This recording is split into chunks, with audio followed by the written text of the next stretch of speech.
So these 84 asanas, which are the fundamental yogasanas, are 84 ways to make the body into a passage.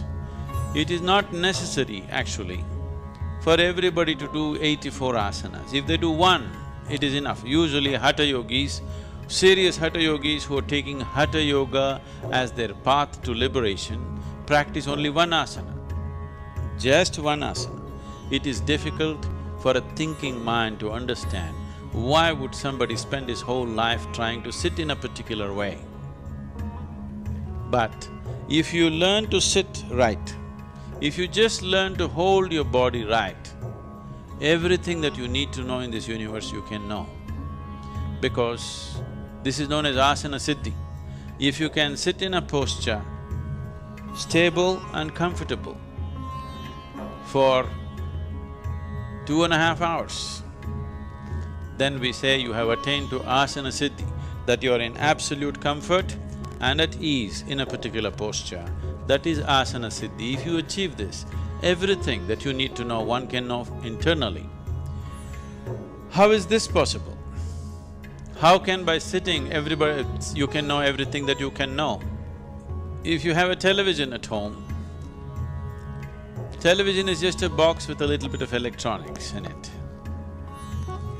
But it becomes a world by itself. The whole world can stream into this place that we call as a television, or this box that we call as a television, simply because there is a receiving mode. If you set the antenna right, if it is properly adjusted, then the whole world flows into your place or into this box. If it is not set right, same instrument, it has everything but can't do anything. This is how human being is. A human being is, an individual human being is who he is only because of what he perceives. Only because of what he or she perceives, an individual human being becomes whoever they are.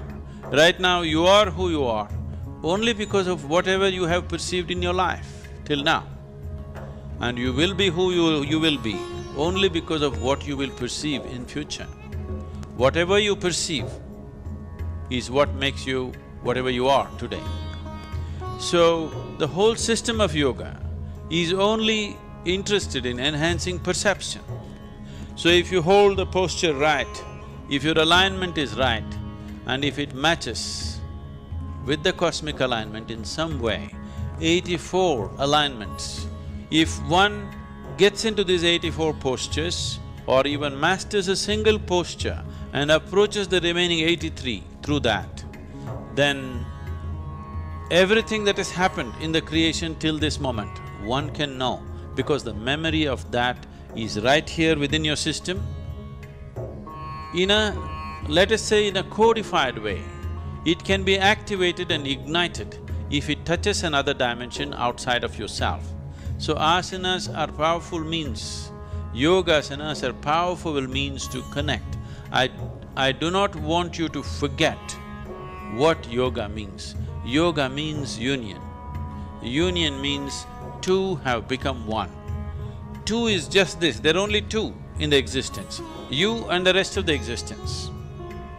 In the rest of the existence, you may identify this one, that one, that one, but essentially there are only two, you and the rest of the existence, because there are only two dimensions of experience within you. You do not know what is up and down in this cosmos. You do not know what is forward and backward in this cosmos. You do not know anything, these are all things that we have made up for convenience. The only experiential reality is, there is something called outward and there is something called inward. So these are the two dimensions of experience, inner and outer.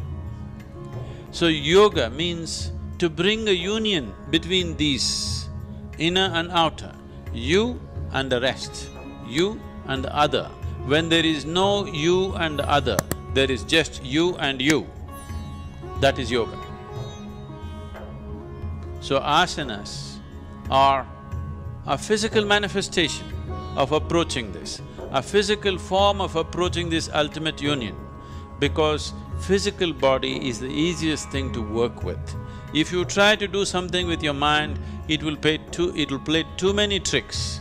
At least with the body, you know whether it's doing it right or not doing it right, whether it's cooperating or not cooperating. A mind, if you push it too hard, it will play all kinds of tricks with you. It will make you believe all kinds of things and dump you the next day. But body is not like that. It is a reliable factor.